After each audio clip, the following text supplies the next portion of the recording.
guys, it's coffee time. Vista hummingbird mug. Rufus hummingbird. Celasphorus rufus. Yeah. I've never attempted to read that before. You heard it here first on Coffee Time with an H. Coffee! It's my second cup of coffee today, which is a good and a bad thing. Because I know on my walk to work later, I'm going to be walking to work, be all happy. I might be on the phone with my mom, depending. And all of a sudden I'll be like, oh, why didn't I eat a bagel? Why didn't I eat something other than coffee? This happens all the time. I do this all the time. And then I'll chastise myself for being so silly. That's the way of it. That's how these things go. Yeah, so me and my Mugen eyebrows are having a great day today. So my eyebrows have always done this weird thing. I was reflecting on it today, so that's why I said it. I'm making them like super extreme now, but they do something like this if I don't keep a good eye on them. There's this weird like gap on either side, and my mom has always told me push your eyebrows up because they do like weird things. And being a lover of Samurai Champloo, I call them my Mugen eyebrows because he has like this huge gap in his eyebrows, like he's been hit by something.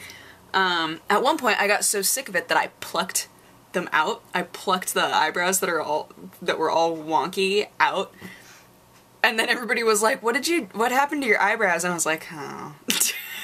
I should have just rolled with it. Been like, I don't know, they're falling out. No idea.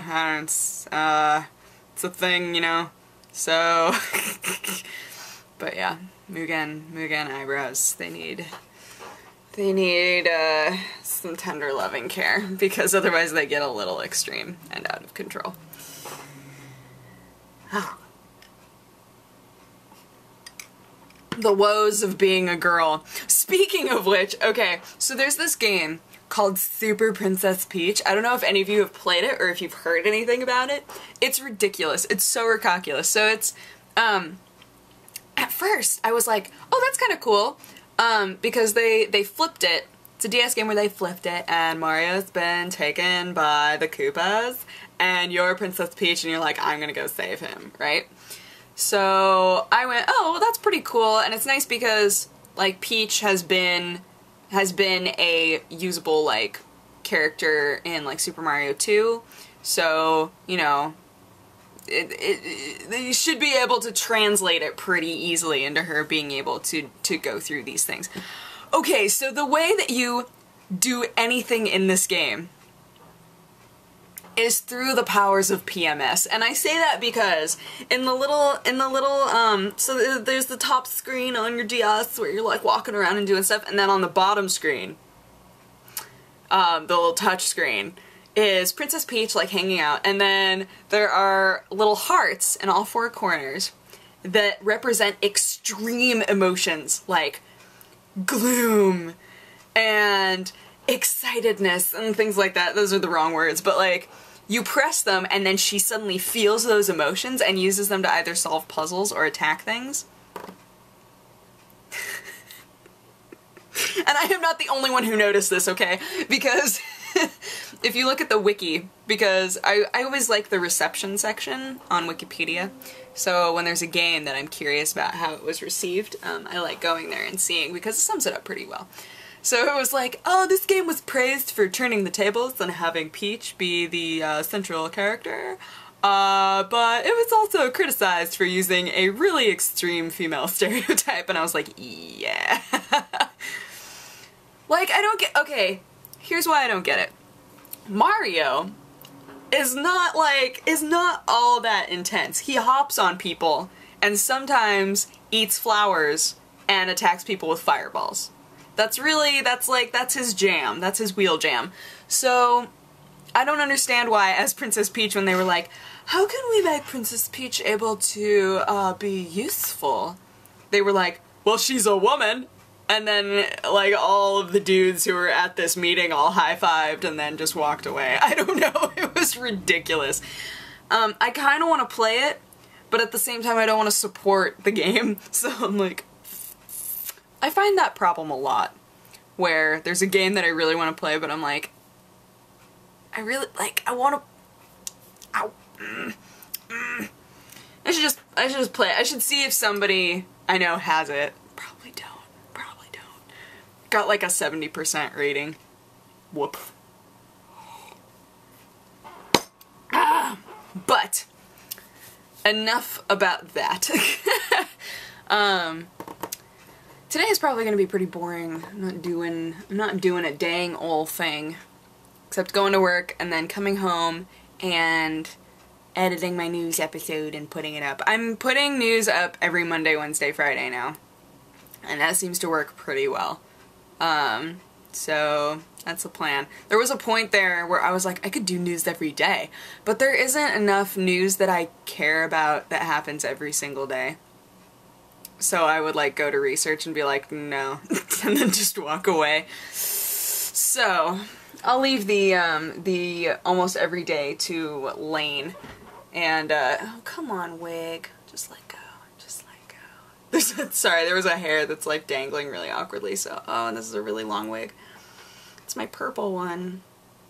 My purple wig. She's sitting there going, could you just, I'm gonna sweep today. It's fine. It's not a big deal. I do have so much clothing on the floor, though. Remember when I moved in here and I was like, I'm gonna keep this super clean, and then all of the comments were like, yeah, we'll see how long that lasts, and I was like, you'll see, I'll keep it clean, it'll be the best thing ever. It's just clothes. It's not that big of a deal. Although if the ants come back and they're in my clothes again, I'm gonna hate myself so hard. I'm gonna hate myself so much. Oh, I finally figured out, okay, there are these little bugs. And they're like that long, and they look like little fishies, and they wiggle around in your clothes. Okay, these are called silverfish, apparently, and they're little eel bugs. They're weird, and they're fast, and I've seen them in my clothes once. And then Courtney and I were talking, and she was like, oh man, have you seen silverfish? And I was like, I don't know. And then she described them to me, and I was like, oh, I've seen them a couple times. I was like, it's weird because I've only ever seen them in my clothes. And she was like, they love clothes! And I guess they show up in her clothes too. And it made me go, I need to put my clothes away. I need to do that someday. Oh, what is wrong with me? It was seriously spotless. Like, I want to say 2 days ago. Why?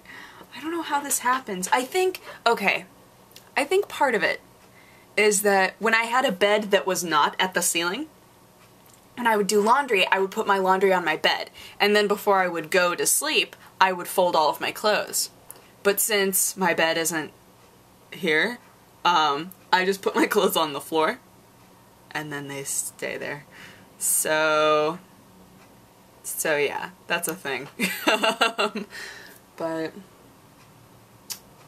I'll leave a note. I'm gonna leave a really angry note on my door that says, pick up your clothes, with an angry face. Sometimes that works. I don't know if that has ever worked for anybody else, but that totally, like, past me being disappointed in future me makes me feel bad. Like, I don't know why.